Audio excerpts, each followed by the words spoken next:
Good morning, children. Welcome to our next class of botany.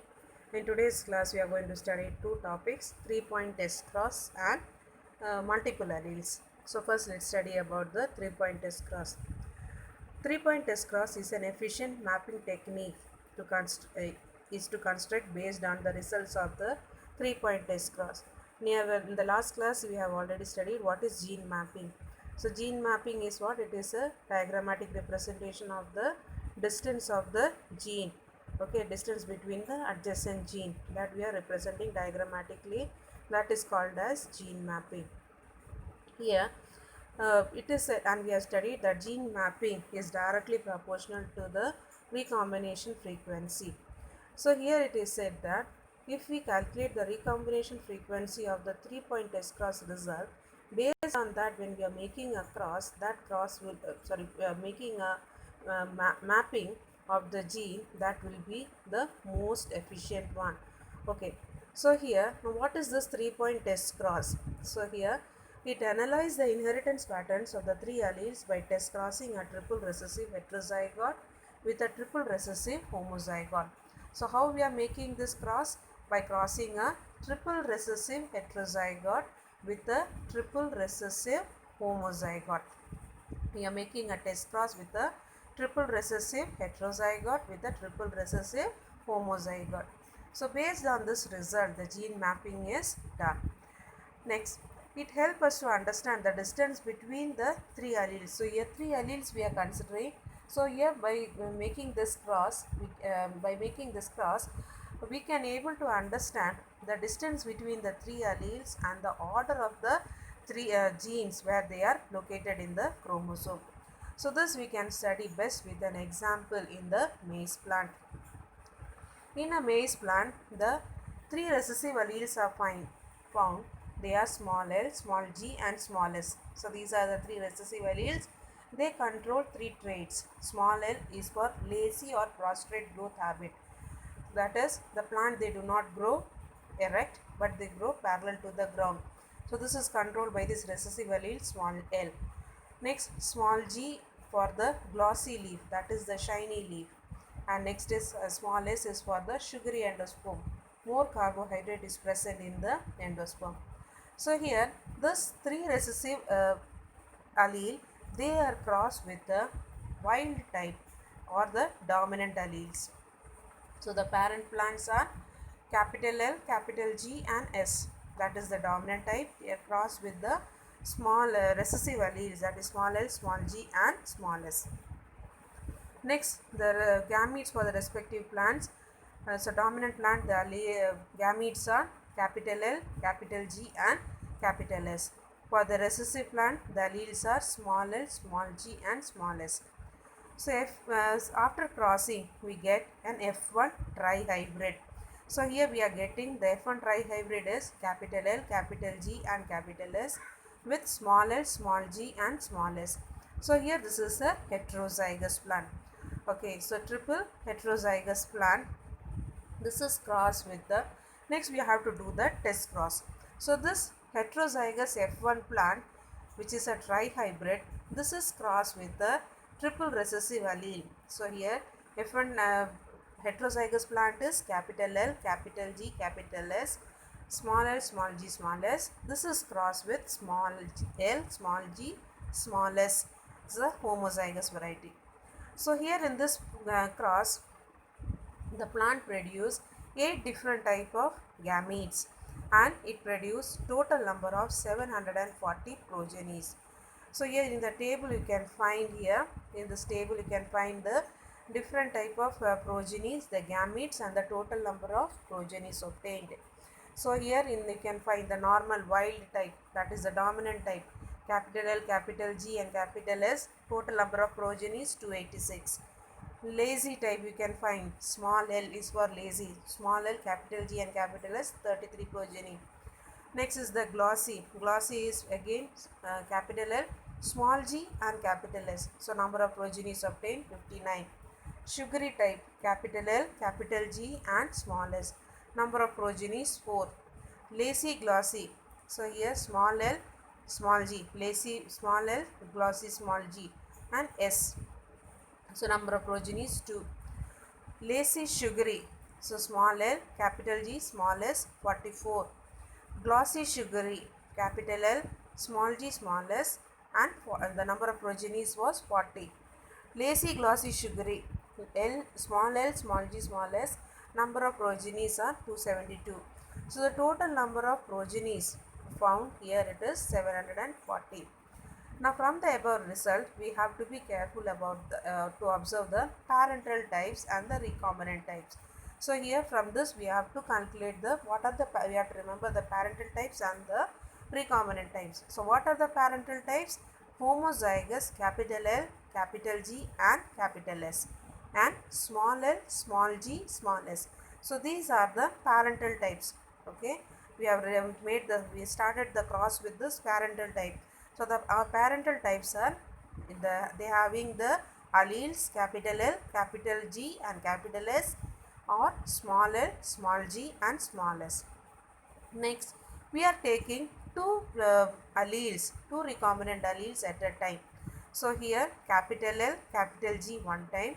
Next capital L, capital S the other. Next capital G and S, capital S. So here it may be the dominant or the recessive. So two loci at a time we are taking in that order and we are making the comparison here. So here you can see in the tabular column.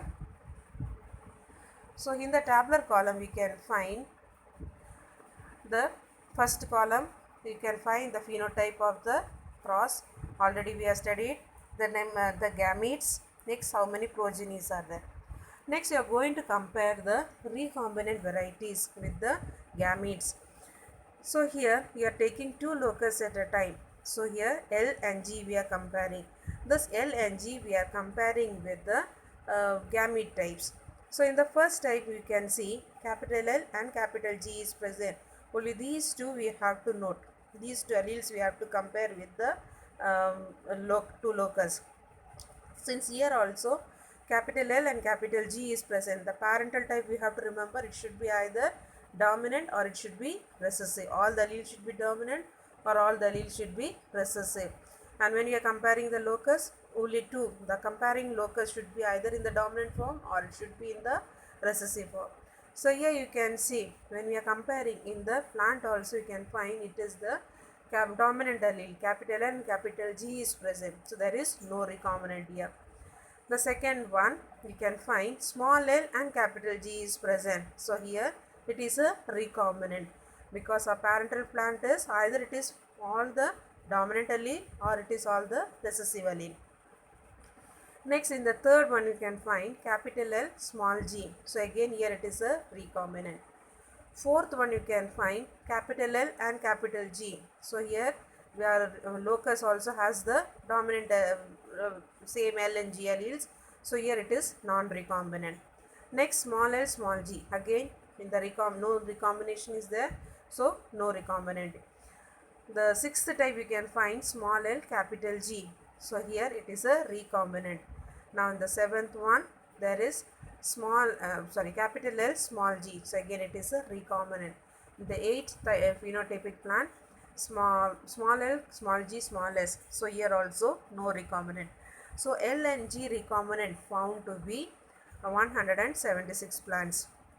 Similarly, we are comparing the next one. We are comparing the next L and S. Okay, L and S we are comparing the two locus L and S we are comparing with this gamete types. So here the L and S, if you see here the wild type it is capital L and capital S is present. So no recombinant. In the second one small l and capital S is present. So it is a recombinant type. In the third you can find it is capital L and capital S. So no recombinant. The fourth sugary type you can find capital L and small s is present. So it is a recombinant. In the fifth one lacy glossy we have seen small l and small g is present. So here it is a recombinant type. The sixth one small l and small s is present. So here again it is non-recombinant. The seventh one glossy sugary you can find capital L and small s. So it is a recombinant. And the eighth type it is small l and small s no recombinant. So L and S recombinant total number of plants we have found to be 79. The third category G and S. The third locus G and S we are comparing with the gamete types the same way. So first and second there is no recombinant. Third, fourth, fifth, sixth you can find what is present. The third one small g and capital S is present, so it is a recombinant. Fourth, capital G and small s is present, again recombinant. Fifth, similarly small g and capital S is present, so it is a recombinant. Seventh, also small g and small s is present, is a recombinant. So total number of plants here is found to be 109. G and S recombinant is found to be 109. Next we have to calculate the recombinant frequency for this. So for each locus we are going to calculate. So L and G locus separately will calculate the recombinant frequency. L and S will calculate the recombinant frequency, and G and S will calculate the recombinant frequency. So the first one, so how to calculate the recombinant frequency? Already we studied total number of recombinants divided by total number of progenies into 100. So here the total number of progeny is 740. Total number of recombinants for each locus we have studied, that we have to multiply with 100. So first one for L and G if we take, so total number of recombinants. So where we have got the recombinant, that number of phenotype progenies we are adding here. So here 33 plus 59 plus 44 plus 40. So these are the 4 recombinants. So that when we are add, okay, we'll get 176 total, that divided by 740 into 100. So recombinant frequency is calculated to be 23.7. Next locus, for L and S locus we are calculating the recombinant, again the same formula. So here the total number of progenies found to be 79 divided by 740 into 100. Recombinant frequency is found to be 10.7%. Next, the third locus, G and S locus. So here you can find the recombinant frequency is found to be 14.7. Now all the loci are linked because all the RF values are considerably less than 50%. Already we have studied, if the recombinant frequency is above 50%, that means the genes they are far apart. If it is less than 50%, recombination frequency is found to be less than 50%, that indicates that all the genes they are close to each other, or they are the linked genes. So here we have got the values 23.7 which is less than 50, 10.7 also less than 50, 14.7 also less than 50. So this indicates that the genes they are all linked genes. In this, LG loci show the highest recombinant frequency value. They must be farthest apart. Since here, so first locus, the L and G, it shows 23.7. So this means the gene they are far apart. Okay. Therefore, the S locus must lie between them. So L and G they are far apart. So this indicates that in between these two only the S will be there. Okay. Therefore, the S locus must lie between them. The order of genes should be LSG. So from this frequency we can calculate the order of the gene will be LSG. A genetic map can be drawn as follows. Now here we can see the figure 3.15 gene mapping you can find. So here as we studied, between L and G it is having the highest recombinant frequency. So they are far apart. Okay. Next, S we have said it is between them. Okay. So LS it is 10.7 and SG it is 14.7. So it is said to be in between the L and G. The final point, note that two smaller map distance 10.7 and map unit as well as 14.7 is added up to 25.4 mu, which is greater than 23.7. The distance calculated for L and G, we must identify the two least number of progenies totaling 8 is relation to the recombination of L and G. These two these two least progenies are double recombinants arising from double crossover. So here it is said this value, if we got the distance between L and G, 23.7. But here we found that the distance when we add up the distance between LNS and SNG, we are getting 25.4, so which is more than 23.7. So this shows that in between what has happened there, double recombinant has taken place. Okay, double crossing over has taken place, which has resulted in reduction in the distance between the genes here.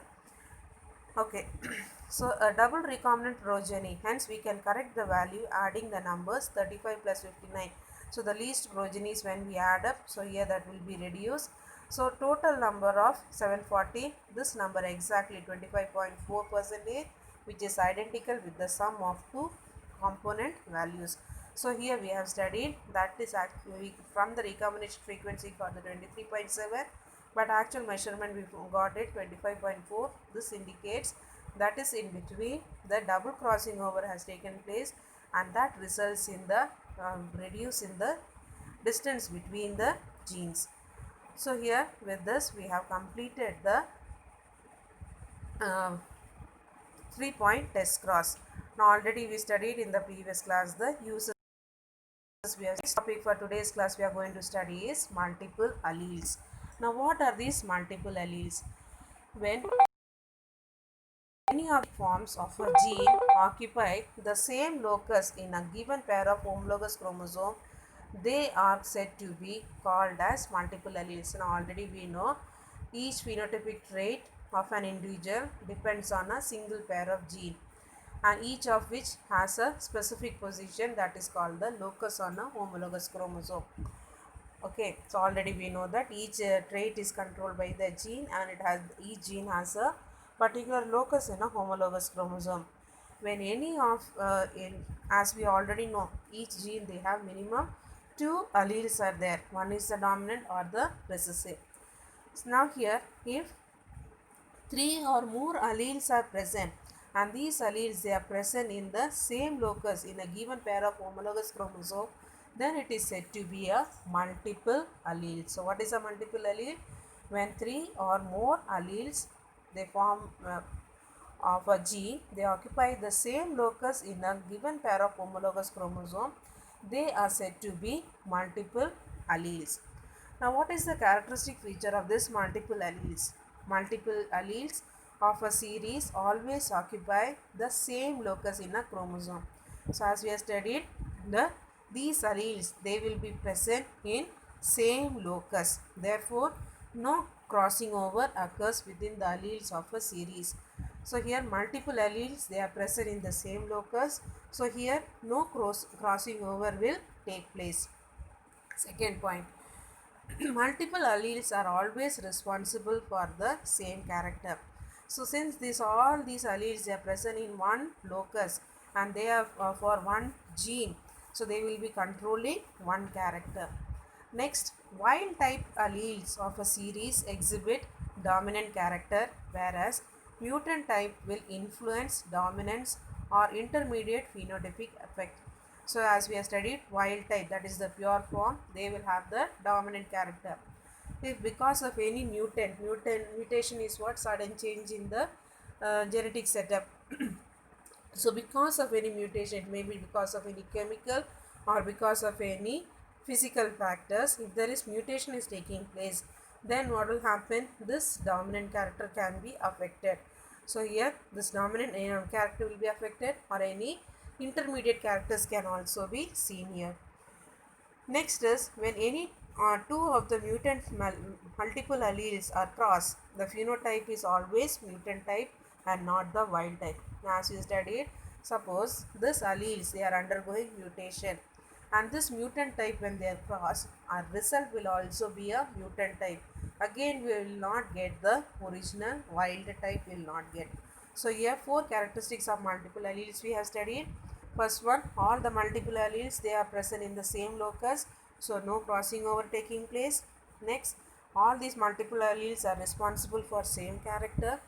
Next, we have studied the multiple alleles of a series. They exhibit a dominant character. Multiple alleles they will exhibit a dominant character, But if they undergo mutation, they will affect the dominant character or some intermediate character can be seen. Next, we have studied when any two of the mutant multiple alleles are crossed, the phenotype is always a mutant type. So when the mutant types are when they are crossed, the phenotype will also be the mutant type and will not get the parental type or the wild type will not get the pure form will be not getting. Next, we will be studying this multiple alleles in Nicotiana. How this multiple alleles in Nicotiana they causes the self sterility. Okay, this multiple alleles in Nicotiana it is causing the self sterility or it is unable to germinate or it is self incompatible that we are going to study here. In plants, multiple alleles have been reported in association with self-sterility or self-incompatibility. So here in plants, this multiple alleles they can cause self-sterility or self-incompatibility. So here fertilization will not take place. So that is called as self-incompatible or they are self-sterile. Self-sterility means that the pollen from a plant is unable to germinate on its own stigma and will not able to bring about fertilization in the ovules of the same plant. So here what is said, the pollen of a plant will not, if it falls on the stigma of the same plant, it will not germinate and fertilization will not take place. Yeast observed multiple alleles in Nicotiana. So here in tobacco plant, yeast observed these multiple alleles which are responsible for the self-incompatibility or self-sterility. The genes for self-incompatible can be designated as S. For sterility, S is taken. So here this genes for self-incompatibility is represented as S and the allelic forms they are represented as S1, S2, S3, S4 and S5. So here we are studying. So here self-sterility is the character and it is controlled by multiple alleles. So the multiple alleles they are represented by S1, S2, S3, S4 and S5.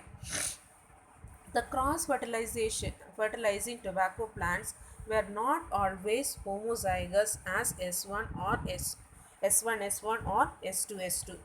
So here this cross fertilizing plants they are never of the same alleles. S1 S1 or S2 S2 alleles are not found. They are always heterozygous. That is S1 S2 will be present or S1 S3 will be present or S1 S2 S3 S4 S5 S6. So when crosses were made between different S1 S2 plants, the pollen tube did not develop normally, but effective pollen tube development was observed when crossing was made with other than S1 and S2, for example S3 and S4. So here it was found that, as we already studied, the tobacco plant, cross fertilizing tobacco plant, they are heterozygous. So if your crossing is done between S1 S2, okay, both the plants are S1 and S2, this cross will not take place, no pollen tube development will take place. But if this S1 S2 is crossed with other type of plant, maybe S3 S4, so what will happen, they will pollen tube development take place here. So here you can see the tabular column, you can understand here the female parent, the stigma. So here three type of plants we are seeing, S1 S2 S2 S3 and S3 S4. Now male parent also we are seeing the pollen source, we are seeing the same type, S1 S2 it's one plant, S2 S3 is another plant, S3 S4 is another plant. So here you can see when this female parent S1 S2 is crossed with male parent S1 S2, it is self-sterile. As we have studied, the pollen development does not take place. So it is said to be self-sterile. When this S1 S2 female parent is crossed with S2 S3 male parent, so here you can find, so what will happen, S1 S2 we will not get, instead what we will be getting, S3 S2 we are getting and S3 S1 plant we are getting. Okay, next when this S1 S2 is crossed with the S3 S4 plant, we are getting here four type of plants we are getting, S3 S1 plant, S3 S2 plant, S4 S1 plant, S4 S2 plant. Okay, So here S1 will not cross with S1, S2 will not cross with S2. Next, female parent plant, when S2 S3 is crossed with S1 S2, we got two type of plants, S1 S2 and S1 S3. When it was crossed with the same type S2 S3, it was self sterile. Same type of plant, so no fertilization will take place there. Third type, when S2 S3 was crossed with S3 S4, so here again we are getting the two type of plants, S4 S2 and S4 S3. Similarly, this S3 S4, when it is crossed, we are getting four type of plants. Next, when it is crossed with S2 S3, we are getting two type of plants. When this S3 S4 is crossed with again S3 S4, it is again showing self sterility. So here you can find that when crosses were made between seed parents with S1 S2 and pollen parents with S2 S3, two kind of pollen tubes were distinguished. Pollen grains carrying S2 were not effective, but the pollen grains carrying S3 were capable of fertilization. So here when we said that S1 S2 is crossed with S2 S3, what will happen? S1 S2 S2 will not cross, but S1 will cross with S3. Okay, so here but the pollen grains carrying S3 were capable of fertilization. Thus from the cross we got S1 S2 and S1 S3. Okay, so when it is crossed we are getting all the pollens were effective and four kinds of progeny resulted. When S1 S2 and S3 S4, when it was crossed, and completely different alleles, when they were crossed, we got four different types of progeny. But when S1 S2 and S2 S3 were crossed, only two type of progenies were obtained. So some combinations already we have studied here. So here we have studied multiple alleles was found in Nicotiana plant, and it was found that this Nicotiana plant or tobacco plant, they are heterozygous S1 S2. So here the S is the self sterility and it is having the multiple alleles S1 S2 S3 S4. It was found that when the crossing is done, okay, so the same plants they are crossed, it will result in self sterile plant. When it is crossed with the other type of plant, what will happen? If it is having the any of the one parent plant allele is same, that will result in less progeny. When both the plants are having all the different alleles are present, more number of progenies were obtained. So this the effect of multiple alleles in Nicotiana plant was studied by Eastia. So here it explains the why Nicotiana plants they show self sterility in plant. The reason is multiple alleles. So hope you have understood both the topics taught today. Thank you children.